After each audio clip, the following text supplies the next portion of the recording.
Pernah gak kalian dengar bahwa ada dukun atau orang pintar yang pakai Alkitab atau baca ayat firman Tuhan, atau pakai doa seperti doa Bapa Kami, atau pakai ornamen-ornamen seperti kalau salib atau salib?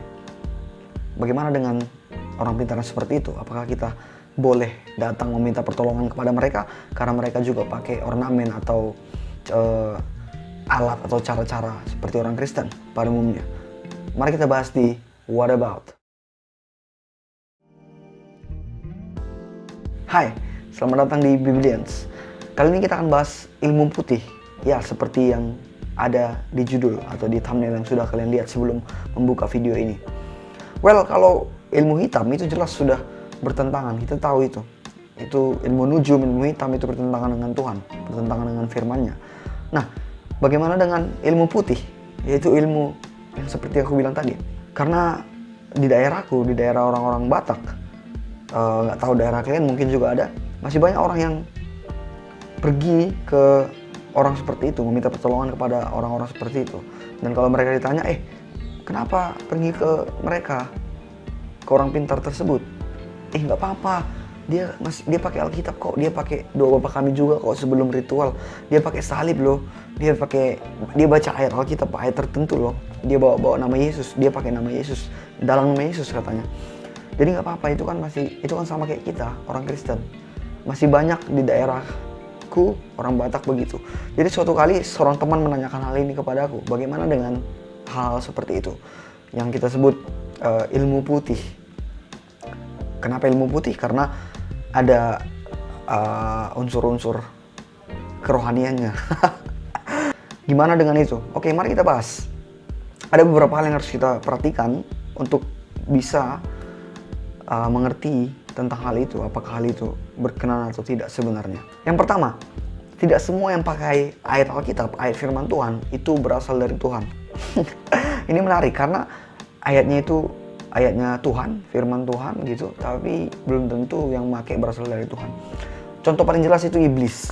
Dia beberapa kali di Alkitab kedapatan menggunakan firman Allah atau ucapan Allah.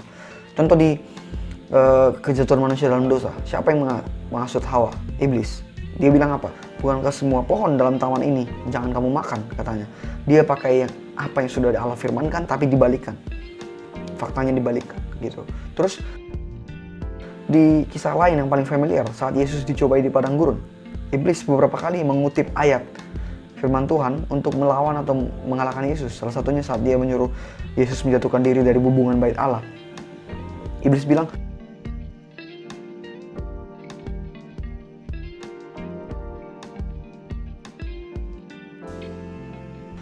jadi iblis pun bisa sesuka hatinya memakai firman Allah untuk kepentingannya sendiri, untuk tujuan dia sendiri. Jadi yang pertama harus kita perhatikan, yang pakai firman Tuhan, yang pakai Alkitab belum tentu berasal dari Allah. Itu yang pertama. Yang kedua, belum tentu juga yang pakai ornamen seperti Alkitab, salib, atau bahkan menyebut nama Yesus, dalam nama Yesus seperti itu berasal dari Tuhan, belum tentu.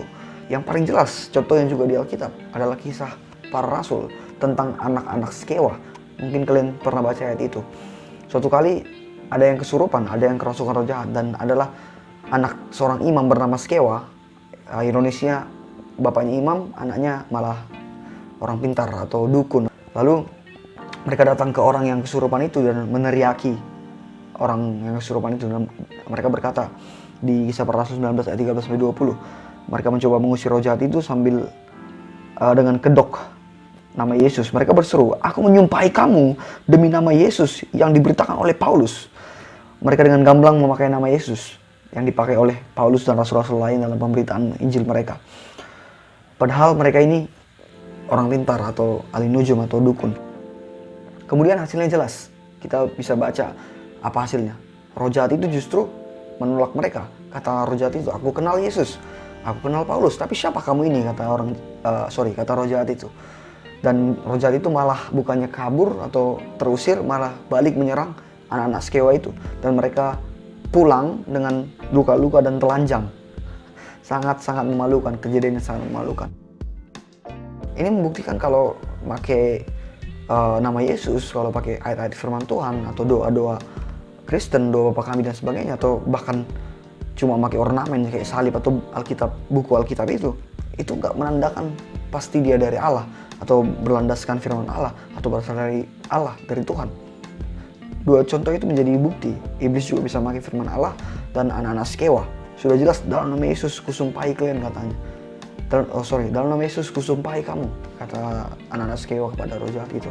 Tapi mereka malah ditolak dan dihajar balik, dibantai balik oleh roh jahat itu. Dari kisah itu jelas bahwa ada orang tertentu yang punya kedok, oknum tertentu yang punya kedok Kristen atau kedok rohani, kedok Yesus gitu, untuk menjalankan ritual atau usaha-usaha mereka dalam mewujudkan sesuatu. Contoh, untuk menyembuhkan atau untuk membuat kaya dan sebagainya. Mereka bisa aja pakai semua itu, ayat Alkitab, doa, firman Tuhan dan sebagainya. Tapi itu cuma kedok mereka. Mereka sebenarnya tetap berasal dari si jahat. Mereka tetap bukan berasal dari Allah. Itu yang harus kita perhatikan di zaman sekarang, biar nggak ada lagi orang Kristen yang bilang, nggak apa-apa, dia pakai ayat Alkitab kok, nggak apa-apa, dia doa Bapa Kami kok, dan sebagainya.